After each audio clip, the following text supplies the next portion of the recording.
ज्ञानेश्वर माऊली, उनके पूज्य पिताजी श्री विठल दास जी पंढरपुर में रहते थे और वो पूर्ण रूपेण विरक्त होना चाह रहे थे, बस कि अब कुछ नहीं चाहिए जीवन में, विठोबा के ही रहना है।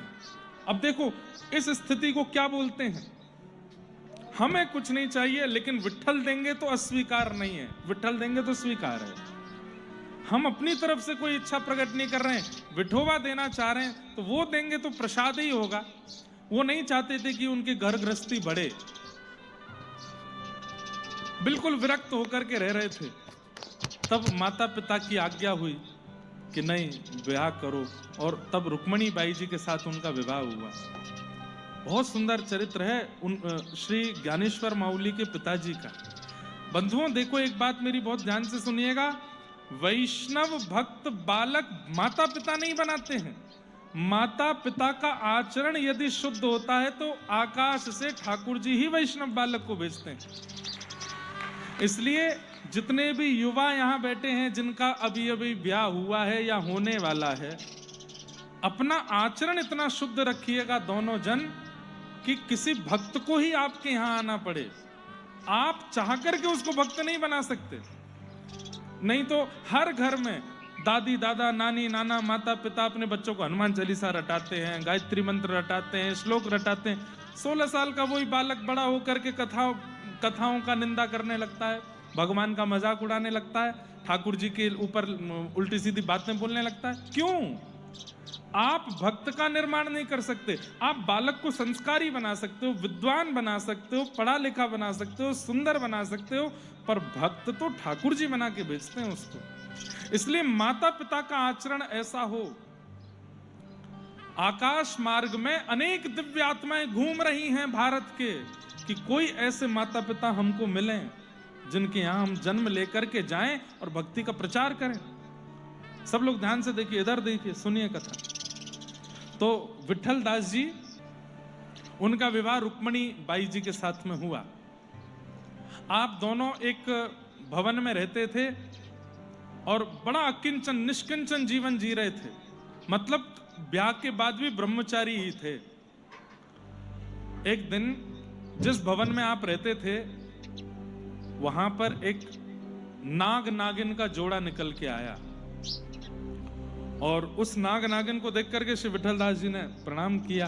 तो उन नाग देवता ने कहा कि ये जिस घर में आप रहते हो ये हमारा स्थान है, इसके नीचे हम लोग रहते हैं। तो ये बात सुनते ही श्री विठल दास जी ने अपनी पत्नी को कहा चलो यहां से, ये हमारा घर नहीं। इतने जिस घर में जन्म हुआ, जिस घर में रहे पले बड़े, नाग देवता की एक बात सुनकर के तुरंत छोड़ दिया। जैसे ही जाने लगे तो नागदेव इतने प्रसन्न हो गए, बोले कि आप कितने निष्किंचन हो, हमारी एक बात कहती आप जा रहे हो। अब हम आपको एक आश्वासन देते हैं। बोले क्या? हम आपसे कुछ नहीं कहेंगे, आप यहीं रहो, हमें अच्छा लगेगा आप यहीं रहो, और हमारी जितनी धन संपत्ति जो भी हमारे पास नाग रक्षा करते हैं हम आपको देते हैं। खूब वैभव हो गया, संपत्ति हो गई, खूब सब हो गया। तो विठल दास जी ने सोचा इतनी संपत्ति आ गई, इतना गड़ा हुआ धन मिला, इसका क्या करें। एक बात और बताऊं बंधुओं, पड़ा हुआ गड़ा हुआ धन यदि कभी मिल जाए, अपने प्रयोग में मत ले लेना, चाहे वो खरबों की तादाद में क्यों ना हो, उसको सेवा में लगा दीजिए। ग्रामीण क्षेत्रों में पुराने घरों में कई बार ऐसा होता है, एक आध हमारे परिचित के भी, उनके यहां भी ऐसा हुआ, उनको भी मैंने यही राय दी थी, इसको अपने प्रयोग में मत लीजिएगा। संत सेवा में, भगवत सेवा में बहुत ज्यादा हॉस्पिटल बनवा दो, कोई अनाथ बालकों के लिए कुछ सेवा करवा दो, गरीब लोगों के लिए कुछ, अपने प्रयोग में मत लीजिएगा।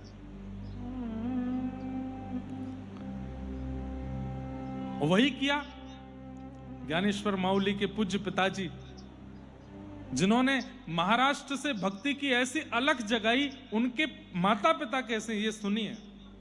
इतना धन संपत्ति मिली, उससे संत सेवा करनी प्रारंभ कर दी, खूब संत सेवा की। सब लोग उन्हीं के यहां आते थे। अब तो प्रचलित हो गया था कि वहां यदि जा रहे हो तो उनके घर पर सेवा मिल जाएगी आपको, खूब संत सेवा करते। एक बार एक महापुरुष आए और वो आकर के बोले मुझे ना अन्न चाहिए, ना रोटी चाहिए, ना पानी चाहिए, मैं 2-3 महीना केवल हवा पी के रहूंगा। तो इनके विठल दास जी उनको देखते थे, वो हवा पी के ही रहे 3 महीने तक। प्रणाम करके कहा कि भगवान आप में इतनी योग्यता कैसे आई, आप हवा पी के कैसे रहते हैं? बोले सब मेरे सदगुरुदेव की कृपा। बोले आपके गुरुदेव कौन है? बोले काशी में गंगा तट पर श्री रामानंदाचार्य जी महाराज विराजमान है, उन्हीं की कृपा है। और अब मैं वहीं जा रहा हूं। तो विठल दास जी बोले मैं भी चलूंगा, मुझे भी उन्हीं गुरु जी के पास जाना है। और आप पीछे पीछे चलने लगे। पत्नी घर पर रह गई। उन्होंने पूछा कब तक आओगे? बोले पता नहीं देवी, अब तुम ध्यान रखो अपना, हम तो जा रहे हैं। नव गृहस्थी हैं, ब्याह हुआ है कुछ दिन पहले ही, नए नए अभी सब जीवन प्रारंभ हुआ, पत्नी को छोड़ के चले गए। थोड़ी देर बाद देखते हैं कि वो जो साधु महात्मा आया था उसके अगल बगल में एक गौर वर्ण का और एक श्याम वर्ण का मानो राजकुमार बालक चल रहे हो। तो विठल दास जी ने पूछा हे महाराज जी, ये आपके बगल में ये 2 राजकुमार कौन है? तो वो राजकुमार भी हंसने लगे और वो महापुरुष भी हंसने लगे। और तभी इनके मन में आया मानो जैसे ये बीच में जो खड़े हैं महात्मा, ये विश्वामित्र हैं और इनके एक तरफ राघव जी हैं और एक तरफ लक्ष्मण जी। उन्होंने कहा, बोले आप यही तो नहीं है? तुरंत प्रसन्न होकर उन्होंने आशीष दिया। बोले कि आप अपने रूप को नहीं पहचान पा रहे हैं, आप भी त्रेता के राजा जनक हैं, श्री जानकी जी के पिताजी, श्री राघव जी के ससुर जी। आपका ये पुनः अवतार हुआ है कलयुग में।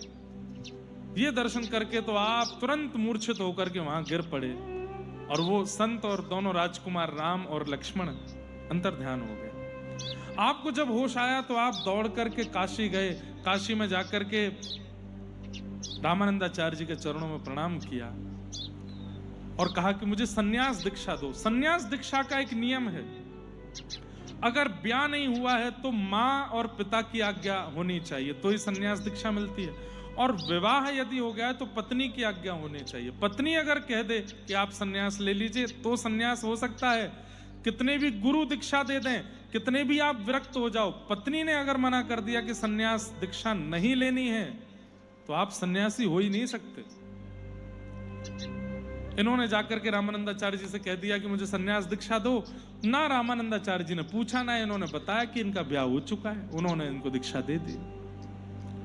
अब ये उन्हीं के साथ रहने लगे बिल्कुल विरक्त भाव से। इनका नाम भी बदल गया, सन्यास का नाम कुछ और हुआ। रामानंदाचार्य जी ने संकल्प लिया अब हम भारत तीर्थ भ्रमण पर जाएंगे। आप उनके साथ ही रहते थे और बस 24 घंटे हरिस्मरण, क्योंकि इसी के लिए वो जन्मे थे। भ्रमण करते करते करते करते जब आप पंढरपुर आए, पंढरपुर के आगे जब आप अपने गांव पहुंचे, संभवतः आलंदी में ज्ञानेश्वर माउली का स्थान या पैठण के पास में कोई गांव है, आपे हाँ, पैठण के पास में गांव है। वहां जब रामानंदाचार्य जी पहुंचे तो इनको पता तो था कि ये मेरा गांव है। आप रामानंदाचार्य जी से बोले चलें आगे रुकेंगे, तो पता नहीं रामानंदाचार्य जी के मन में क्या है, बोले आज यहीं रुकेंगे। रात्रि वहीं रुके। सुबह पूरे गांव के लोग दर्शन करने आए और उनमें श्री विठल दास जी की पत्नी भी आई। विठल दास जी तो भाई सन्यास के बाद आप माता पिता को माता पिता भी नहीं बोल सकते। आपको सन्यास अगर होता है तो सन्यास के बाद ऐसा बोलना पड़ता है, ये हमारे शरीर के पिता हैं, मेरे पिता हैं, ऐसा नहीं कह सकते आप। मेरे शरीर के पिता हैं, मैं तो आत्मा हूं। सन्यास का ये स्वरूप है। ये मेरे शरीर की पत्नी है, ऐसा बोलते हैं। तो विठल दास जी को तो कोई ऐसा ममत्व भी नहीं था पत्नी के प्रति और कुछ हुआ भी नहीं। आप तो आंख बंद करके बैठे थे। इनकी पत्नी को भी ऐसा नहीं था कि मैं जाऊं जाके बोलूं कि आप मुझे छोड़ के क्यों चले गए, कुछ नहीं। पूरा गांव दर्शन करने आया था रामानंदाचार्य जी के, तो वो भी आई। उनको तो पता भी नहीं था कि विठल दास जी इनके साथ हैं। आपने जैसे ही जाकर के रामानंदाचार्य जी को प्रणाम किया, इनकी पत्नी ने, तो रामानंदाचार्य जी के मुख से अब देखा सौभाग्य के चिन्ह हैं, अभी ज्यादा समय ब्याह को हुआ नहीं होगा, 3-4 साल का ही हुआ होगा। उन्होंने सीधे आशीर्वाद दिया, सौभाग्यवती भव, पुत्रवती भव। रुक्मणी बाई थोड़ी मंद मुस्काई और रामानंदाचार्य जी की ओर देख के बोली, ऐसा आशीर्वाद दीजिए जो घटे, जो फलीभूत हो, क्योंकि आप जो आशीर्वाद दे रहे हैं वो कभी फलीभूत नहीं होगा। मेरा विवाह तो हुआ है, मैं सौभाग्य का चिन्ह धारण करती हूं, पर मेरे पति मेरे पास नहीं है। रामानंदाचार्य जी पूछ बैठे, कहां है पति? अब बोलने में तो मुझे संकोच है, लेकिन आप कहेंगे तो मैं बता देती हूं। बोले क्या? आपके बगल में जो सन्यासी जी बैठे हैं यही मेरे पति। रामानंदाचार्य जी ने कहा, अरे आपका विवाह हो चुका था? तो नेत्रों में आंसू भर आए। गुरुदेव, हमारी दीक्षा इतनी जल्दी जल्दी हुई, मैंने जाके बस निवेदन किया, भावुकता में मैं था, आपने भी दीक्षा दे दी, ना आपने पूछा ना मैं बता पाया।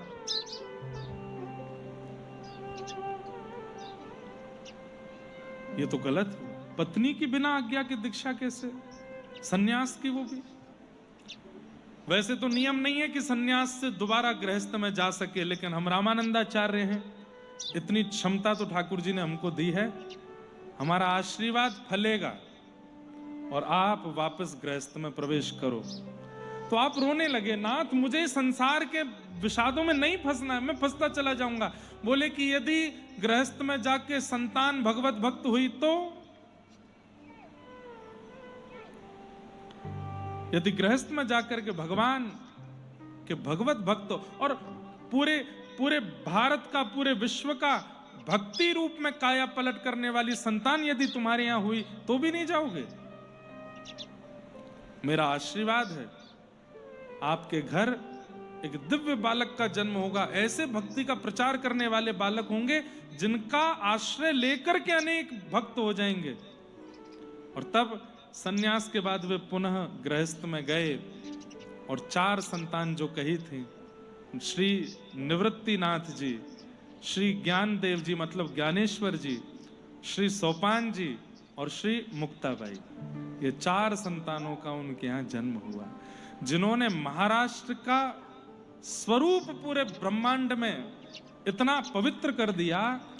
आज पूरे विश्व में संत श्री तुकाराम जी की चर्चा होती है, नामदेव जी की चर्चा होती है, जनाबाई की चर्चा होती है, पंढरीनाथ के भक्तों की चर्चा होती है, पर इस भक्ति का प्रवाह करने वाले साक्षात विष्णु स्वरूप, नारायण स्वरूप श्री ज्ञानेश्वर माऊली, श्री शिव स्वरूप श्री निवृत्तिनाथ जी, ऐसे महाभागवत हुए। तो ये बात मैं क्यों बता रहा था आपको, ये पूरा प्रसंग मैंने क्यों सुना? मैं अब आजकल भक्तमाल में श्री ज्ञानेश्वर जी का चरित्र ही पढ़ रहा था, तो आज ही पढ़ा मैंने ये भाव।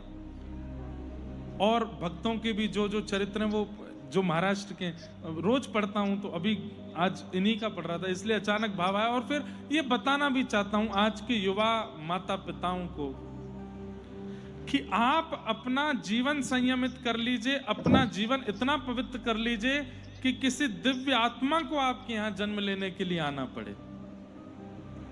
बंधुओं, गर्भाधान केवल एक क्रिया नहीं है, संस्कार है। वो आचार्यों से, गुरुजनों से, महापुरुषों से पूछिए कि हमें अब गृहस्थ आश्रम में आ गए, अब आगे घर बढ़ेगा, हमारे घर में संतान का जन्म होगा, उसकी विधि हमें बताइए। कुछ नियम, कुछ व्रत, कुछ अनुष्ठानों के द्वारा उस गर्भाधान की क्रिया के द्वारा बालक जन्म लें। अब भारत को आवश्यकता है ज्ञानेश्वर माऊली जैसे भक्तों की, भारत को आवश्यकता है संत श्री तुकाराम, श्री सूत जी, श्री नरसिंह मेहता, श्री अब आवश्यकता है। क्या पता इस व्यासपीठ से कही गई वाणी को कुछ युवा माता पिता ध्यान से सुन लें और वो इतना पवित्र जीवन करके अपने गृहस्थाश्रम में प्रवेश करें, और उनके घर से ही शायद कोई ज्ञानेश्वर माऊली, उनके घर से ही कोई पूरे भारत को फिर से भक्तिमय करने के लिए, क्या पता कोई फिर से कोई भक्तराज जन्म ले ले। इसलिए इंद्रिय सुख नहीं। बोलावा विठ्ठल, पाहावा विठ्ठल, करावा विठ्ठल जीव भावे। समस्त इंद्रियों से क्रिया केवल विठ्ठल की करो, आपको सुख मिलेगा। इस प्रकार अब गोवर्धन लीला हुई, गैयाओं ने भगवान का नामकरण संस्कार किया, और अब यहां एकादशी व्रत की कथा बताई गई। तत्पश्चात रास पंचाध्याय प्रारंभ हुआ। भगवान पिता रात्रि शरदोत्फुल्ल मल्लिका विक्षरन्तुं मनश्चक्रे योगमायामुपाश्रितः। रास पंचाध्याय की कथा शुरू हो रही है, सब लोग बहुत ध्यान से सुनिएगा। रस और रास दो स्थितियां हैं। मैं हर कथा में कहा करता हूं कि आप ठाकुर जी से मिलने की योजना बनाते हो, वो रस कहलाता है। लेकिन एक दिन आपके प्रेम भाव से आसक्त होके ठाकुर जी ने आपसे मिलने की योजना बना ली, तो वो रास कहलाएगा। आप पंढरपुर जाते हैं, अच्छा नहीं, इसको ऐसे समझो, पूरी दुनिया द्वारिका गई थी कृष्ण का दर्शन करने के लिए, वो रस था। लेकिन पुंडलीक की सेवा से प्रसन्न होकर द्वारिकाधीश पंढरपुर आ गए, ये रास था। आप प्रयास करो वो रस, और वो प्रयास करें वो रास। तू है सखी बड़ भाग बड़ी, नंदलाल तेरे